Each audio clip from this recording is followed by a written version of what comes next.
skills. Yep.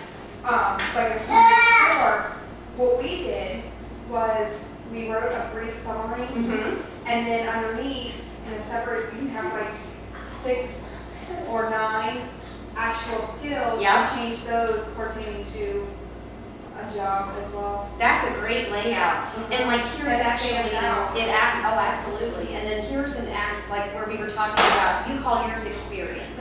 Like instead of skills, like for what you're looking for, experience is the right word. I mean, it really is. So, I think this is great. And we can go over it again, you know, as soon as I'm finished speaking, we'll kind of go through and tweak it. It's beautiful. Very good. Does anybody want to share like a qualification that they wrote down? Yes, availability. You're available. Yes. That's problem solving is very good. Did anybody say that they're a good team player? Said you're a team player? That's really, really, really important in today's workplace. I'm focused on communication, quality, and ensuring accuracy. I identify problems and create solutions. I adapt to groups of diversified internal and external clients. That is very, very good. I like the way you worded that because every company just about out there is going towards a more diverse, I mean, they want to claim that they have a diverse workforce. And then, as you mentioned, the internal and the external You clients. can't forget internal, because internal, if everybody inside the same business cannot work as a team, then you have a breakdown. I am experiencing this right now in my job at Dream Dinners, where I work in Westchester. And we have one manager who is an excellent manager with our external customers, but she has no communication skills with her employees. And we're having a lot of problems with that. And so that's absolutely correct. I mean, those are fantastic. Those are really good. I'm not going to be able to improve on your resume. Well, maybe you can take notes. Yeah, really? I Okay. didn't make this. Somebody else made this already, so. And then you said availability, and I was just stuck, I couldn't think of it, but that is really good because they know that, you know, you're not putting demands on them and saying that I can only work on Mondays and I can only work, so that's a way to say that you're available, and it sounds good. Well, I'm educated in many fields. I'm able to operate cranes, forklifts of all kinds, and so I've got quite a few skills. I just need to know how to write them down. Well, that's exactly, I mean, you know, we'll get to that when we're actually in the resume part, but that's absolutely what you would list under your skills, under your experience, your qualifications, that's where we could put that. And we could try to find some interesting ways to list those. I put down communication skills and organizational skills. Communication skills are probably the most important skill that you can have.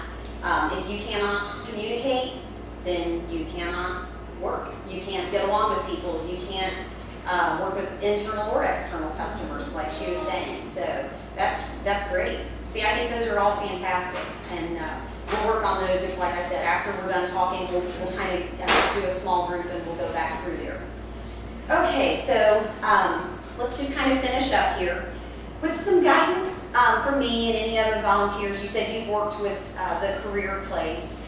You can write a really strong resume, and then people are always willing to work with you one-on-one, but also practice your interviewing skills, because interviewing skills are not as easy as they sound. The strong resume makes you stand out in the crowd. You have to have that wow factor. I talked about my friend Angie. When I interviewed her about her job search during the year that she was homeless, she said the most important thing that she did was going to the local job, the Career Center. And they helped her rewrite her resume, highlighting things, skills and qualifications that she had that she didn't think were important. She went to Butler Tech, which it used to be D. Russell Lee, took the secretarial classes there, and she actually won a typing speed and accuracy award in her senior year of high school. Well, she thought that was silly. They had her put it on it, and that's what gave her the edge and got her the job at Libby Glass. They were looking for someone who was an accurate, fast typist, and that's why she got the job. So something that she didn't think was serious enough to put on her resume actually won her the job. Now, once you get your foot in the door, these are the techniques that you use to be able to interview more effectively and to stay calm and confident. Preparing answers to likely questions in the interview is the best practice. Angie told me she actually practiced in front of a mirror. She had a really bad experience at her first interview.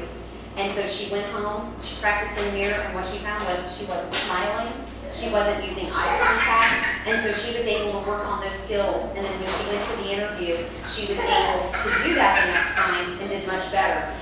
And once you're prepared for possible questions, you'll be less nervous. Preparation is the key to staying calm and not being nervous. I always like to tell this little story.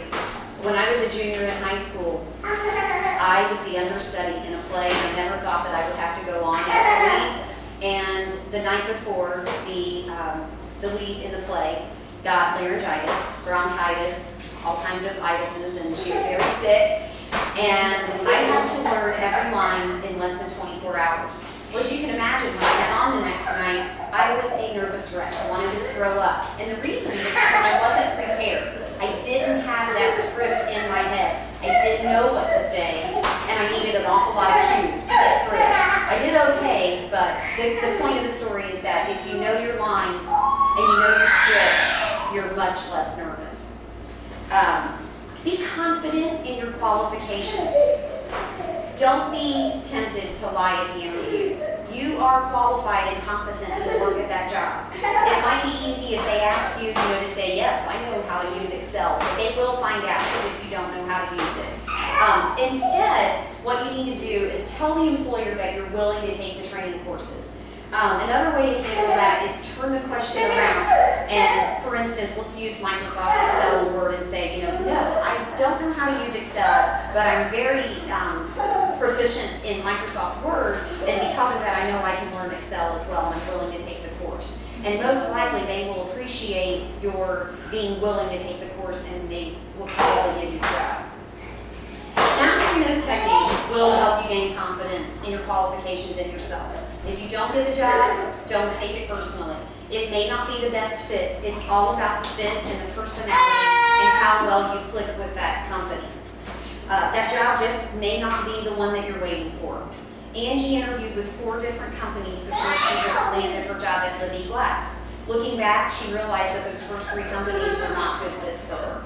So believe in yourself, be confident, and know that there's somebody out there who needs your skills and your determination and your attitude.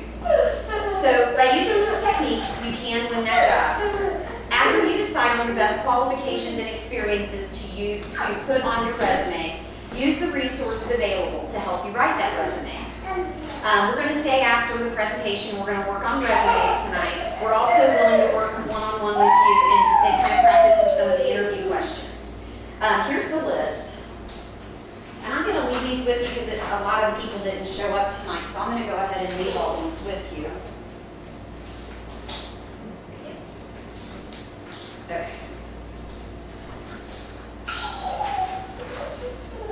So basically, practice, researching the company, and preparation are the tools that you need to write a strong resume and give a great interview.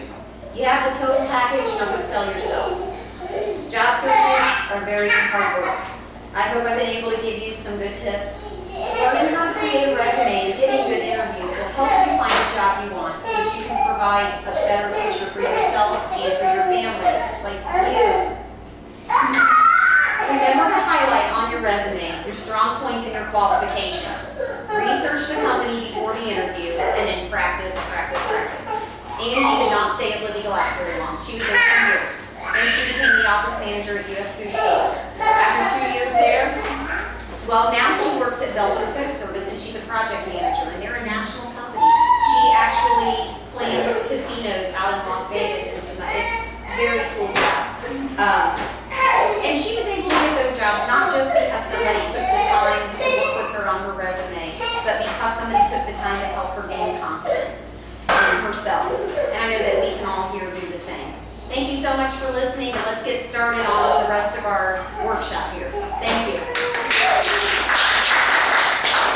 You got a clap.